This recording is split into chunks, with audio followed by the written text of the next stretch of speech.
Hey everybody, wanted to show you my 1952 Ford F4 farm truck.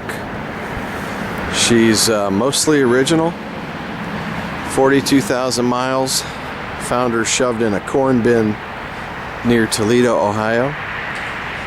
Broke down in I think around 1970, so the story goes, and was shoved in a corn bin, which is real dry.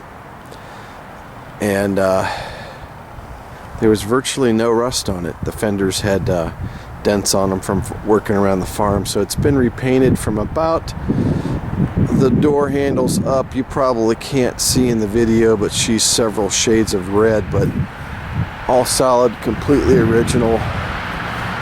Was pulled off of the frame. The frame was sandblasted. The crankshaft was the problem in the motor, so the motor was completely reworked, but it's all original. Original motor, original transmission, non-synchronized. The interior, I'll show you in a minute, the seats have been recovered, but the paint and everything on the inside is really original. These are the original Suicide rims, which were two-piece rims that exploded. So this was not a good thing. You can see like the little rivets in there. So they actually outlawed these, but on antique trucks they're kind of a desirable feature. So the front, the drive tires are, my guess on these would be they're somewhere around 50 years old, and the rear tires are probably, they're about 40 years old, just from the brand, and they are non-radial, I forget what the term is, but they're on inner tubes. So it's a rather interesting ride going down the road, and the width of the tire is kind of narrow, so it makes for an interesting ride whenever you hit a groove in the road. She wants to change lanes, but a really super solid, nice truck. Starts every time, runs like a sewing machine. Just an amazing little truck. I shouldn't say little, she's a ton and a half. She's an F4, which was the designation back then. They didn't have the F100, 150, 250 thing. They went F1, 2, 3, 4, I think all the way up to F8, and then there was a Super Duty. Let me get in here and show you the motor.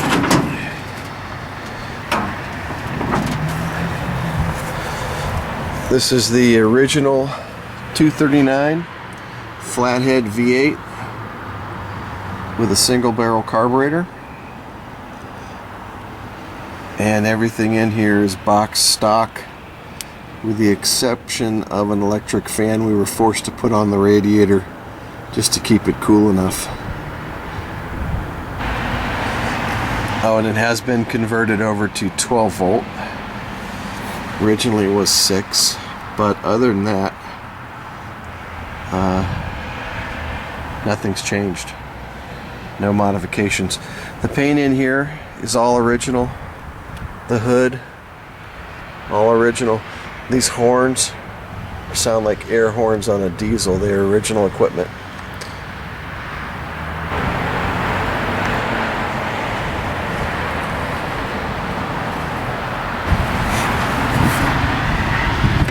The kids have named her Daisy.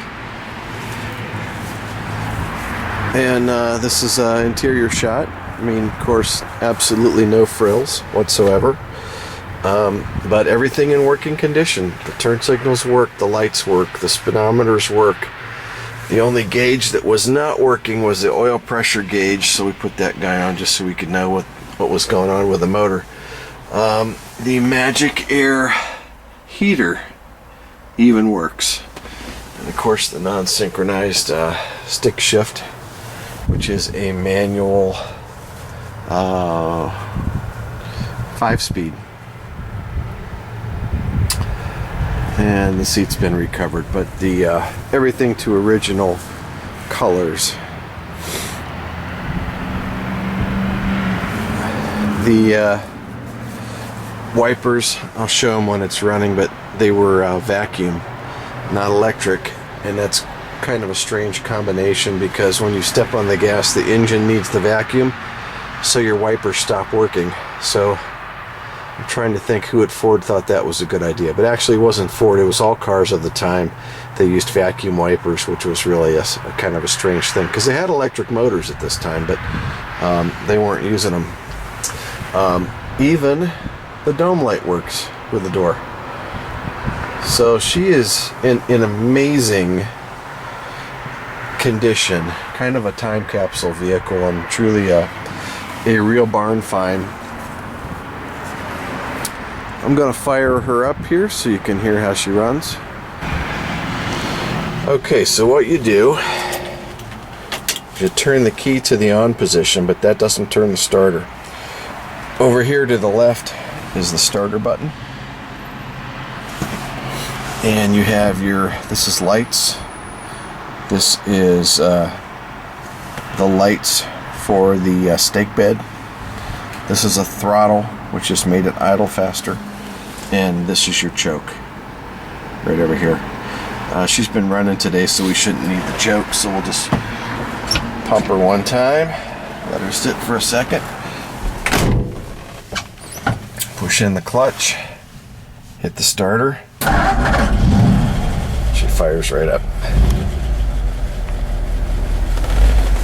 Okay, I'm gonna drop her into neutral, make sure the brake is set.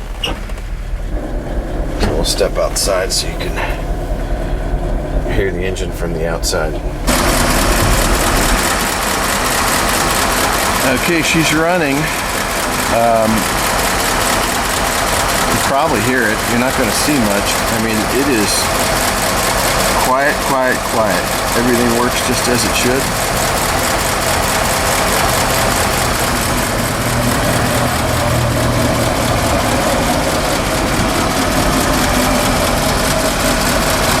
I think this was the same motor that they put in the 8N tractor, and it has kind of a tractor motor sound to it, kind of a thump, thump, thump, thump, thump. And actually this is a very desirable engine for hot rodders. You can see in the back the mechanical fuel pump, 1-barrel carburetor, and she's just as smooth as silk.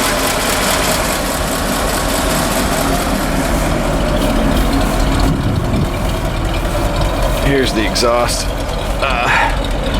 It's cold today, so that's not engine smoke that you're seeing, but you're just seeing a little bit of,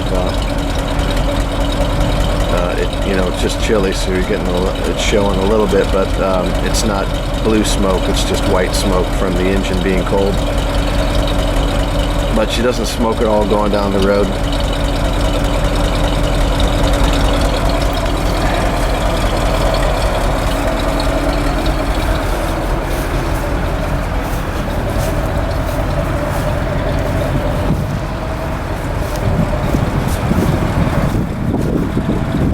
So there she is. We'll drop the hood down and I'll take you guys on a little run down the road on the Daisy dash cam.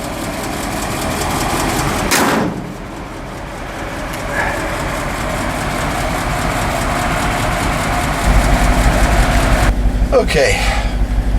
We'll go for a little ride now. One thing I have to show you is 1952 air conditioning. I think you can see that right there on the hood. That little scoop that's going up and down.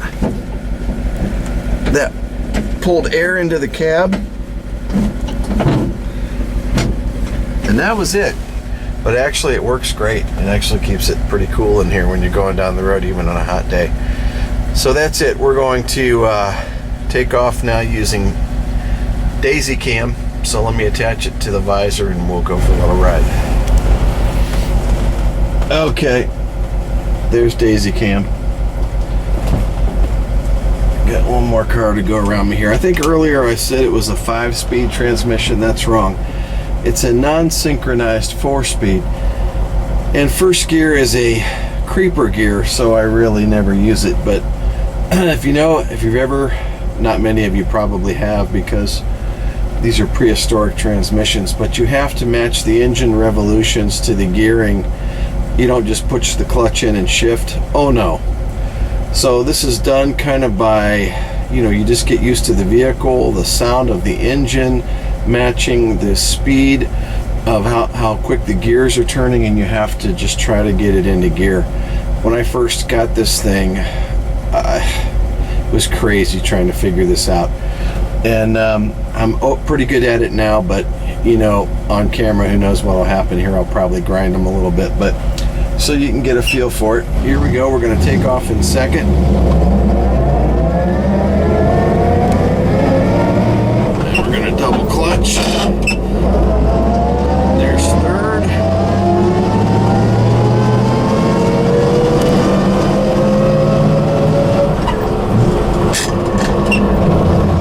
There's fourth.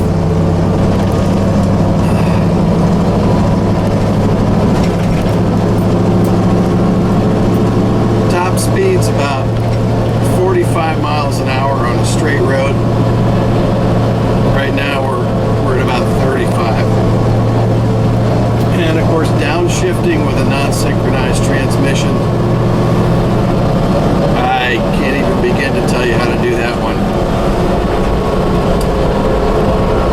So if you have to drop it down into a lower gear, you really almost need to stop. There may be people out there that know how to do it. I attempted it a couple times and just found it nearly impossible. But with the old 239 flathead V8, it's pretty torquey. So even if I'm in fourth gear, it usually doesn't require a downshift. The engine will, and the tranny will catch back up to the engine. Because you'll see as I'm going to go around a corner here that's pretty much a hairpin turn, I'm not going to shift it out of fourth. We're going to go down to about 10 miles an hour. And I'm just going to stomp on it. And it's starting to catch up. Back up to 20, 25, 30, 35,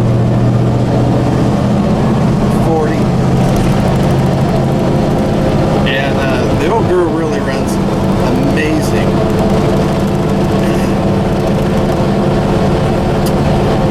42,850 miles and 6/10 as of, what is this, the 20th of October 2012.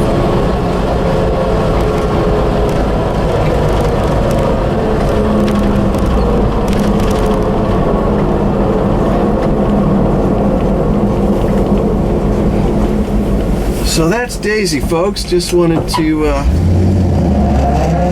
introduce her to everybody.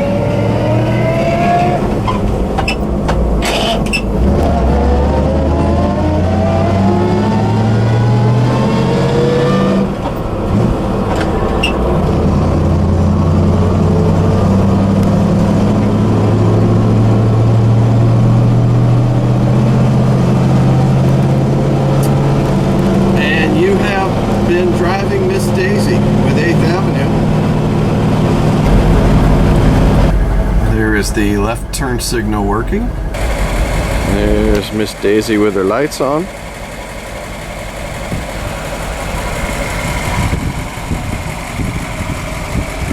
All in working condition. And her stake bed running lights.